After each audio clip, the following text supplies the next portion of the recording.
우선 만성질환이 뭔가라는 질문에 답변이 필요할 것 같은데요. 근데 만성이라는 건 결국에는 갑자기 생긴 게 아니라 이제 천천히 생겨서 그리고 사라지지 않고 어떤 의미로는 나와 계속 같이 가는 병을 생각하시면 될 것 같습니다. 흔하게 우리가 고혈압이라고 하는 익숙한 질환이 있고 누구든 뭐 고지혈증 약 안 먹는 사람 없고 나이 들면 또 이런 심혈관계 질환뿐만 아니라 암이나 당뇨 또 이제 우리가 수술 전에 가지고 있었던 만성 호흡기 질환 대표적으로는 뭐 COPD나 또 그 전에 이제 IPF라고 하는 만성 특발성 폐섬유증 등도 이제 만성 질환에 해당이 됩니다. 예전에는 성인병이라는 표현을 또 좀 들어보셨을 것 같아요. 그러니까 다시는 말하면 나이가 들고 좀 나의 생활 습관이 나에게 질병으로 오는 정도에 생기는 병들을 우리가 이제 만성질환 성인병이라고 하기도 했고요. 이제 이 성인병에 포함된 병들이 결국은 지금 우리가 얘기하는 만성질환으로 이해하셔도 될 것 같습니다. 여전히 뭐 고혈압, 당뇨 이런 것도 되고 사실은 뭐 관절염과 같은 질환들도 나이가 들면서 어떻게 보면 나에게 생기게 되는 누구라도 겪을 수 있는 질환이 되겠습니다. 이제 너무 숨이 많이 찼고 이제 폐이식이라는 걸 하고 나면 되게 건강해질 것 같고 그 실제로 많은 분들이 여기 이제 건강을 찾고 이 자리를 찾아주셨는데 이제 수술하면 완치 이렇게 해서 이제 행복하게 이제 병원 그만 오셔도 돼요. 이제 백설공주와 왕자님은 행복하게 살았습니다라고 이 동화가 끝나면 참 좋겠지만 실제로는 수술을 받고 이제 병원에 다니면서 관리를 해보니 이게 만만치 않구나. 내가 신경 써야 될 것들이 한두 개가 아니구나. 마치 결혼하고 나니 진짜 결혼 생활이 시작되는 것처럼 이식 후에 많은 어려움들, 여러 가지 어려움들을 겪고 계실 것 같습니다. 그래서 실제로 환자분들이 이런 얘기를 많이 하시는 것 같아요. 스테로이드 너무 오랫동안 먹으니까 얼굴이 붓고 힘들어요. 저 약이 너무 많은데 약 줄여주실 수 없나? 이 약 그만 먹으면 안 되나요? 아니, 저는 원래는 이런 병 없었는데 왜 수술하고 나니까 이런 약이 많아지고 왜 이런 게 생기죠? 약을 너무 많이 먹어서 그런가 입맛도 없고 선생님 잘 먹고 운동하라는데 밥 먹기가 싫어요. 손발이 저려서 운동하러 나가려 그랬더니 다리가 너무 저리고 해서 나가고 싶지도 않고 나가서 운동해도 5분만 하면 쉬어야 될 정도로 피곤해요. 기운이 없어요. 허리가 아파서 운동하려도 해도 운동이 잘 안 돼요. 잘 먹으라 그러셔서 먹었더니 혈당이 막 300이라서 먹기가 무서워요. 이렇게 아마 비슷한 고민을 서로가 공유하고 있으실 거고요. 뭐 이걸 한 사람이 다 얘기하시는 분들도 있지만 각자 한두 가지 정도의 이제 고민은 가지고 계실 것 같습니다. 실제로 이제 딱 요 환자분이 진짜라는 건 아니지만 60대 정도 되시는 이식하고 난 다음에 다니시면서 드시는 약을 제가 한 분 거를 이제 살펴봤더니 이식을 하고 나니까 소론도도 먹고 셀셉트도 먹고 타크로벨도 먹어야 되고 셉트린도 먹어야 되고 벌써 4개죠. 고다공증이 있다 그래서 뭐 이런 약도 먹고 근데 내가 살다 보니 아주 약하게 풍을 맞았다네. 그래서 뇌졸중 약도 먹게 되고 근데 풍을 왜 맞았거니 생각해보니 고혈압 당뇨가 있었네. 근데 이제 이식하고 지내다 보니 몸이 아주 편치 않아서 잠이 안 와서 불면증 약도 먹네. 빈혈이 있다 그래서 선생님이 철분제도 먹으라고 하네. 근데 소화가 너무 안 되니까 위장약을 막 주시네. 그래서 실제로 한 환자분의 예입니다. 병이라고 부를 수 있는 게 나한테 8가지 병명이 붙어 있고 이것 때문에 하루에 20알이 넘는 약을 먹어야 되고 당뇨는 인슐린까지 맞아야 되는 상황인 거예요. 근데 같은 나랑 저거 나 아니야? 이렇게 생각하시는 분들도 있으실 것 같고요. 또 나도 그러면 저렇게 이식하고 나면 이렇게 병을 하나하나 얻어서 저렇게 되는 건가? 이런 걱정이 드시는 분들도 있으실 것 같습니다. 이식 후에는 이식 후에 일정 기간 먹고 중단하는 약들도 있고요. 또 이식하고 난 다음에 안 먹다가 먹게 되는 약도 있고 하지만 고정적으로 누구나 공통적으로 평생 먹는 약이라고 정해져 있는 것들이 있습니다. 저희가 이제 처음에 수술하시고 퇴원하실 때 약사 선생님이 설명을 해주시는 거에 아마 자료는 이제 포함이 돼 있어서 다들 가지고 계실 텐데요. 면역 억제제입니다. 면역 억제제 종류가 좀 여러 가지가 있는데 이제 아무래도 폐는 좀 중요한 장기이다 보니 이제 한두 개로 조절하기가 좀 어려워서 여러 가지 약재를 조합해서 드시게 되는데요.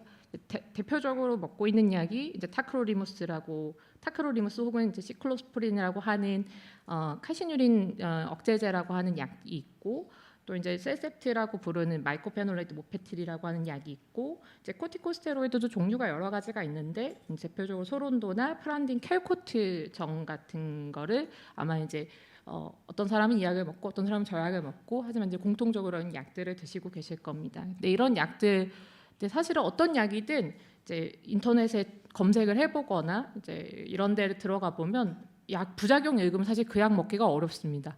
단순히 그냥 위장약도 먹다가 이거 죽는 거 아니야 생각될 정도로 부작용이 여러 가지가 이제 적혀 있는데, 장기적으로 먹는 경우에 이런 부작용이 있다고 알려져 있고 실제로 이제 환자분들이 이런 걸 갖고 계십니다. 이제 타크로리무스나 이제 시클로스프린 같은 경우에는 이제 고혈압, 고혈당, 고지혈증, 뭐 이제 나중에 이제 콩팥을 좀 약하게 한다던가 이런 부작용들을 공통적으로 좀 가지고 있고, 스테로이드는 사실은 이식을 하지 않은 환자분들도 다양한 질환으로 인해서 이미 이식 전부터도 드셨던 분들도 계시겠지만, 대표적으로 어떤 흐름에는 호르몬제이기 때문에 전신에 이런저런 영향들을 많이 줍니다.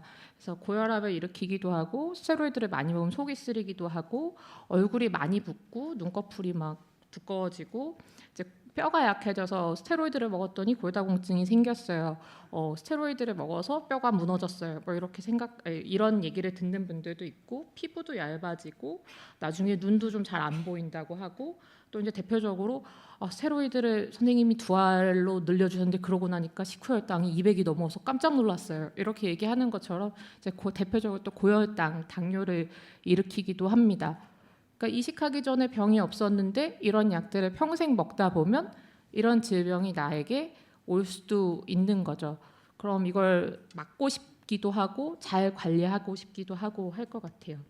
그래서 이식 후에 이제 대표적으로 생길 수 있는 만성 질환, 이제 고혈압은 뭐 100%까지 생길 수 있다 이렇게 보고한 연구들도 있어서, 앞의 약들이 다 이제 공통적으로 부작용을 고혈압으로 가지고 있기 때문에 이제 혈압에 대한 관리가 좀 중요하게 됩니다. 원인은 이제 면역제제가 이제 가장 이식 후에 생기는 원인으로는 대부분이 되겠지만, 이제 고혈압 자체가 어떤 의미로는 물을 끌어당겨서 혈압이 높아지는 거기 때문에 이제 체액 과부하가 원인이 되고, 이제 당뇨병도 한 40%까지는 없던 분들이 이제 생길 수 있다고 되어 있는데, 앞에 이미 제가 길게 얘기했다시피 이제 공통적으로 먹고 있는 면역 억제제나 스테로이드로 인해서 당뇨, 골다공증, 또 만성 신장병 같은 것들이 생기기도 하고, 이제 제가 오늘 이 모든 병을 다 다룰 수는 없고, 또 제가 그 병들의 전문가가 아니기 때문에 좀 흔하게 접할 수 있는 병들 위주로 간단하게 소개를 드릴 텐데, 뭐 눈에 백내장이 오거나 좀 약을 길게 먹었더니 위가 잘 안 움직여서 이런 위마비 같은 게 오거나, 또 오랫동안 면역이 이제 억제되면 이제 암에 대한 걱정도 해야 되기 때문에 이제 뒤에 구체적인 강의들에서 또 선생님들께서 설명을 해주실 거고요. 근데 사실은 우리가 사람마다 다 다르거든요. 이식을 하는 이유도 다르고 나이도 다르고 원래 가지고 있는 병도 다릅니다. 뭐 예를 들어 여기 이제 남자분의 얼굴을 제가 AI한테 그려달라고 했더니 이제 이렇게 그려줬는데요. 62세이시고 폐섬유증 진단을 받고 한 5년쯤 되니까 수술을 해야 된다 그래서 60살에 이제 폐이식을 받았다. 근데 수술 전에 바로 수술을 했으면 좋았을 텐데 중환자실에서 거의 의식불명으로 에크모를 달고 있다가 수술을 받았고, 수술 전에는 피레스파정이랑 고혈압 약만 먹었는데 지금은 고혈압 약이랑 고지혈증 약을 먹고 계시고요. 근데 병원에 올 때마다 콩팥 수치가 좀 안 좋습니다. 신장 기능이 좀 안 좋습니다라고 얘기를 들으니까 가슴이 두근두근 하다고 하는 사람이 있을 수 있고요. 근데 또 어떤 분은 나이가 젊죠. 48세고 젊어서부터 루푸스를 진단받아서 수술은 45세에 받았는데 난 수술하기 전에 중환자실에는 안 갔고, 근데 루푸스라는 병이 스테로이드나 다른 면역제제를 미리 많이 드시는 분들도 계시기 때문에, 원래도 저는 당뇨도 있었고요. 뼈도 약했고 원래도 이 약들은 수술 전에도 먹던 약이에요. 근데 지금은 거기에 원래 먹던 약에 고혈압, 당뇨, 고지혈증, 골다공증 약을 먹고 면역제제도 먹고 있다. 이런 사람도 있을 수 있고, 또 훨씬 젊죠. 22살이고 어릴 때 백혈병을 진단받아서 폐숙주 반응 때문에 수술을 해서 수술 전에도 약을 먹었는데 지금은 원래 먹는 면역억제제에 고혈압만 있다고 해서 고혈압 약만 먹어요. 이런 사람도 있을 수 있습니다. 다 다르기 때문에 누구는 안 먹는다는데 난 이런 약을 왜 먹지?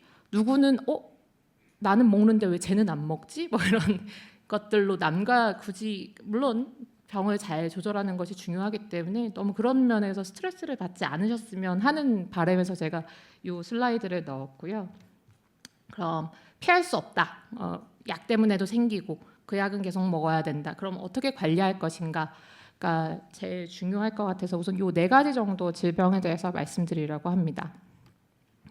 우선 뭔가를 대응하려면 뭔지를 알아야 되기 때문에 이제 고혈압이란 무엇인가. 근데 이거는 네이버에 검색만 해도 나오는 내용이기 때문에 고혈압이 뭐냐? 혈압이 높은 겁니다. 근데 기준을 좀 잘 보셔야 되는 게 이제 고혈압이 결국엔 그 수축기혈압 140, 이완기혈압이 92 이상인 경우는 이제 저희가 고혈압이라고 얘기를 하는데 고혈압이 아닌 나머지도 이제 정상혈압이라고 부르는 것도 있지만 이 중간의 단계가 있습니다. 근데 이 중간으로 따로 분류를 해놓은 건 이런 애들도 우리가 좀 신경을 써서 봐야 되는 혈압이라는 뜻인 거거든요.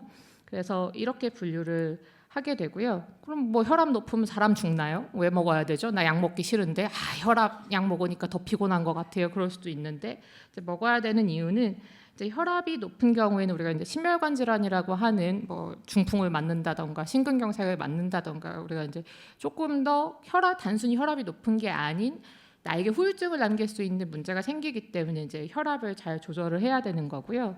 그래서 뭐 뇌졸중, 관상동맥 질환, 심부전 이런 게 생기면 이제 사망할 가능성이 높기 때문에 이 혈압만 10mm 머큐리라고 하는 요 혈압만 10 낮아져도 이런 일이 생길 가능성이 줄어드니까 귀찮아도 번거로워도 약이 2알, 3알 늘어나게 돼도 필요하면 고혈압 약을 먹으면서 조절을 하는 겁니다. 왜냐하면 뇌졸중이 생기면 못 일어나서 못 걸을 거 아닙니까? 그래서 이런 만성질환 관리가 굉장히 좀 중요하고요. 그럼 이식 환자에서 고혈압은 어떤 이유 때문에 더 생길까? 앞선 설명드린 대로 이제 면역억제제나 스테로이드를 복용하는 경우에 그렇고요. 또 이제 고혈압의 위험 인자로도 되어 있고 또 고혈압이 만성적으로 되면 콩팥 기능이 좀 떨어지기도 하는데 이런 신장 기능 저하에 좀 더 노출되어 있기 때문에 이식하신 분들은 고혈압이 잘 생기고 또 이 잘생긴 고혈압으로 인해서 신장 기능이 또 떨어지기도 하고 이제 고혈압은 단순해요. 네이버 검색해 보시면 다 나오거든요. 짜게 먹지 말고 운동을 하고 규칙적으로 그 살이 쪘으면 살을 좀 빼고 이렇게 하는 게 어떤 의미로는 내가 할 수 있는 최선. 너무 간단한 건데 사실 하기가 좀 어렵죠.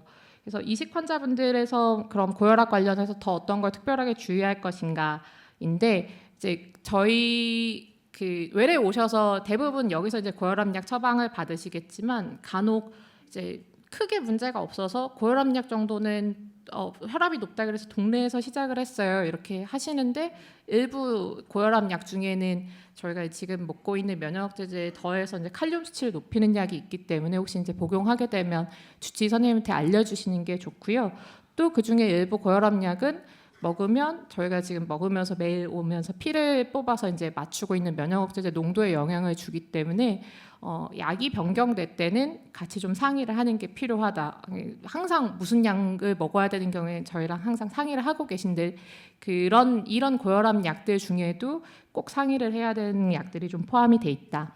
그리고 병원에 오시면 항상 외래에서 저희가 이제 혈압을 측정하는데 사실 병원 와서 재면 좀 높기도 하고 이게 저희가 이제 배기고혈압이라고 하는데 실제로는 그냥 집에서 지낼 땐 괜찮은데 병원만 오면 높아지는 경우도 있거든요. 그래서 아마 대부분 건강관리에 신경을 쓰고 계시기 때문에 이제 체온계나 혈압계 하나 정도는 집에 구비하고 계실 텐데요. 집에서 혈압을 한번 재보시는 게 좋을 것 같습니다. 그래서 막 요즘엔 손목에 차서 하는 것도 있고 이제 간단하게 하지만 가능하면 위팔에 하는 혈압계를 이용해서 혈압약 드시기 전에 충분히 안정하고 나신 뒤에 잰 혈압이 아까 이제 정해드렸던 기준을 넘어가는 경우에는 혈압약을 안 줘서 안 먹고 있는데 나 혈압이 높네? 그러면 이제 집에서 재보니까 혈압이 높아요. 그럼 저희가 이제 약을 조정하거나 이런 걸 고려할 수 있을 것 같습니다. 혈압약을 먹어야 되는 이유는 앞에 이제 설명드렸는데요. 사실 혈압이 높다고 해서 꼭 약을 먹어야 되는 건 아닙니다. 그래서 혈압이 처음 진단되면 운동을 안 하는 사람이면 운동을 하고 뭐 짜게 먹는 사람이면 덜 짜게 먹고 그렇게 했더니 혈압이 좋아진다. 그럼 약이 없이 우리 이제 고혈압을 조절할 수 있는 거고요.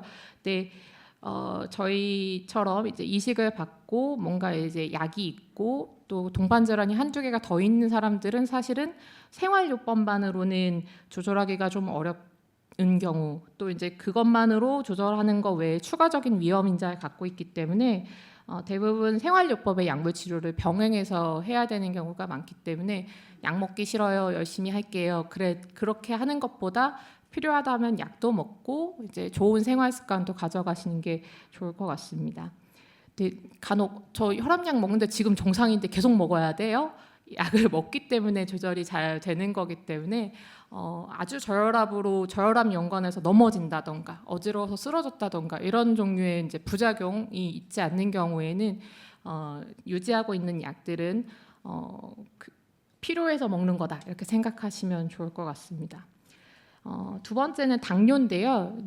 당뇨는 다 또 알고 계실 거예요. 이제 저희가 공복혈당이 75 미만 그리고 이제 뭔가를 단 걸 확 먹고 난 다음에 2시간 이후에 정상 혈당 포도당 농도는 이제 140 미만으로 보면 이게 이제 정상이라고 얘기를 하는데 그렇지 않은 경우는 당이 조절이 안 되는 겁니다. 그래서 당화혈색소라고 요즘에 이제 피 검사 딱 하나만으로 당뇨도 아니다 이렇게 저희가 얘기하는데 당화혈색소라는 게 6.5% 이상인 경우 8시간 공복을 했는데도 혈당이 120이 넘어? 그럼 이제 당뇨라고 얘기할 수 있는 거고 또 금식 안 하고 뭔가 먹고 난 다음에 올라가는 정도가 심해도 이제 당뇨라고 하고 또 아무 때나 검사를 해도 막 혈당이 200이 넘고 막 맨날 소변을 보고 살이 쭉쭉 빠지고 뭐 이런 증상이 있다 그러면 저희 이제 당뇨라고 얘기를 하고요. 이제 당뇨병이 되기 전 단계도 이제 주의를 해서 관리해야 된다고 해서 굶었는데 혈당만 공복 혈당만 올라가는 사람도 있고 식후 혈당만 올라가는 사람도 있고 이제 이런 것들을 평균적으로 반영하는 이제 당화혈색소라는 수치가 이제 5.7에서 6.4 정도 당뇨의 바로 전 단계라고 우리가 그래서 이렇게 표현을 하기 때문에 이런 단계도 사실은 우리가 이제 주의 깊게 내가 당뇨가 될 수도 있으니 더 생활 습관을 교정해야겠다 이런 게 되기 때문에 선생님이 나 당화혈색소를 재고 계신가? 그러면 저 마지막에 당화혈색소가 얼마였죠? 이런 거 이제 물어보실 필요도 있겠죠. 그럼 내가 이제 더 생활 습관을 교정할 건지 말 건지 정할 수 있기 때문에 그래서 그 당화혈색소가 이제 6.5를 기준으로 당뇨를 얘기를 하는데 한 7 정도 되면 평균 혈당이 한 150 정도 된다는 겁니다. 이제 이게 식후인지 식전인지 식후인지는 알기 어렵지만 평균 혈당이 아까 정상이 140 미만이었잖아요. 그러니까 식후 혈당이든 식전 혈당이든 정상보다는 계속 올라가 있는 상태인 거예요. 그래서 당화혈색소가 뭐 10 넘어가면 이제 인슐린 치료를 고려하기도 하는데 어쨌든 이런 정도의 이제 고혈당에 지속적으로 몸이 노출되면 좋지가 않은 겁니다. 그래서 이식 환자에서 이제 당뇨가 없던 사람이 이제 생기게 되는 거는 앞에 이미 다 얘기했기 때문에 또 반복이 되지만 드시고 계신 약들이 좀 크고요.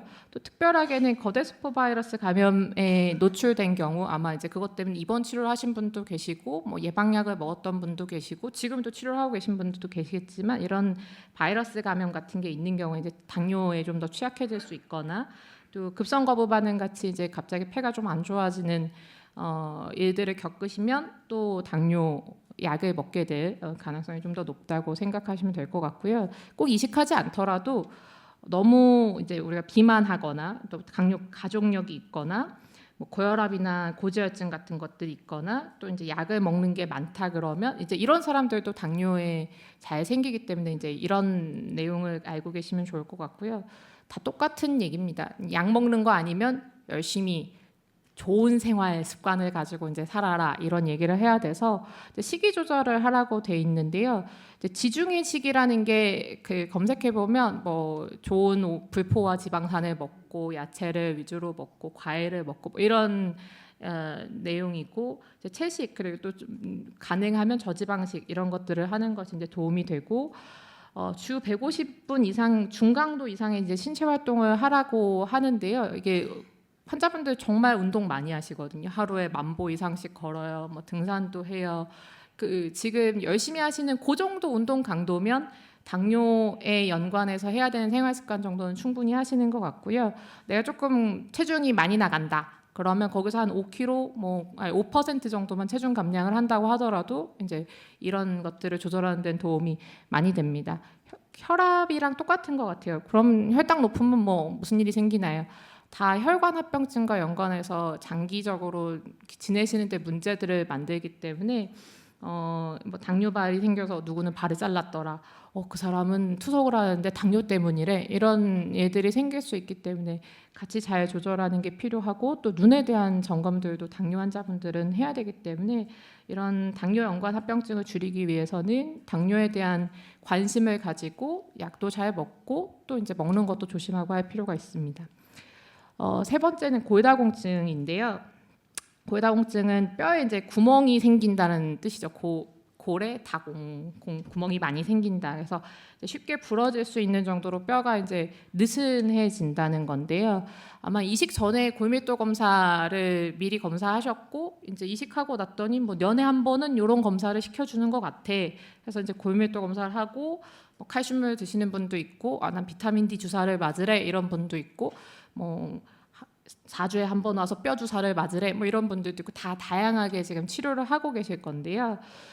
골다공증은 꼭 이식했다고 생기는 거는 아니긴 합니다. 특히 여성분들은 50세 이상의 10명 중에 8명은 뼈가 좀 약해지고 이미 이제 뼈가 구멍이 나고 이렇게 돼 있다고 하고 남성은 여성보다는 적지만 또 이제 골다공증의 위험 인자가 될 만한 약들을 복용하고 있기 때문에 남자분들도 그래서 저희가 이제 골다공증 검사도 하고 필요하면 약물 치료도 하는 거고요.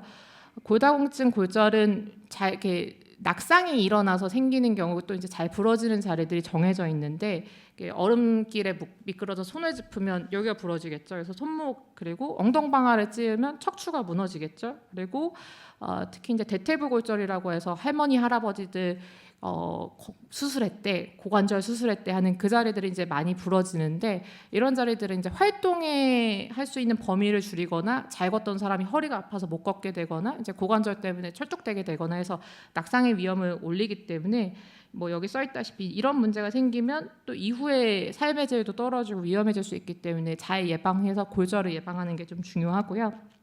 그래서 먹는 약 때문에 그렇고요. 이제 이식하다 보니 몸이 좀 약해져서 잘 많이 안 걷게 되니까 그게 무게가 좀 필요하거든요. 뼈를 단단하게 하는 데에는. 그래서 무게를 체중을 부하할 수 있는 운동이 좀 필요한데 이제 그런 게 부족하기도 하고 또 막 자외선 차단제도 열심히 바르라고 저희가 하잖아요. 그래서 햇빛 노출이 적어서 이제 비타민 D 결핍 같은 게 생겨서도 그렇고 또 근육이 많이 빠집니다. 뼈만 건강해서는 사실은 근골격계를 유지하기가 좀 어려운데 근육량도 같이 감소하고 또 나중에 이제 콩팥이 좀 약해지는 경우에는 이 뼈 건강이 더 나빠지기 때문에 이제 이식 환자분들은 이 뼈 관리하는데 조금 더 신경을 써야 되는 면이 있습니다. 그래서 어떻게 생활할 거냐?